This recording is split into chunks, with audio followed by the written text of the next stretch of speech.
आपली गाडी तुम्हाला काही कमी वाटत आहे काय? आपल्या गाडीने सकाळीच पहिल्याच खेपेला आपल्याला गिफ्ट दिलं. मग आपण निघालो होतो तळेगाव रोडला. तर नमस्कार मित्रांनो, आपण चाललो होतो भरून. तर आपण चाललो आज तळेगावला. तर तेवढ्याच आपल्या गाडीने पण धोका दिला आपल्याला.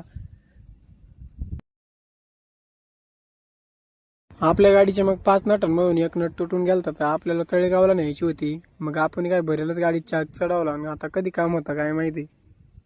आपण मग कोणत्या गावात आलतो काय माहिती, नाव पण नीट दिसना. तुम्हाला दिसत असलं आणि हे गाव कोणतं आहे तुम्हाला जर माहित असलं तर मला कमेंट करा.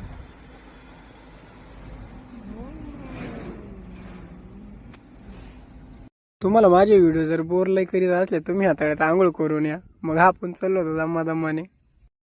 आपण मग चाललो होतो तळेगाव रोडने. तर आपल्या फॅनने आपल्याला डिझेल टाकायला बोलवलं, पण त्यांना म्हणलं आपली टाकी फुल आहे नाही का. आपल्या व्हिडिओत काही एवढं परफेक्ट मंदिर काय दिसलेलं नाही, पण तुम्हाला जर दिसत असलं आणि हे मंदिर कोणतं आहे तुम्हाला जर माहित असलं तर मला कमेंट करून सांगा. मंदिराच्या आपण थोडं पुढं आल्यावर नुसतं गाड्यांचा पसाराच होईल होता नाही का. जिकडं पाहावं तिकडं गाड्याच गाड्या. आपण मग आलतो डायरेक्ट लोणीत. लोणीत कोणता चौक आहे तुम्हाला जर माहित असलं तर मला सांगा.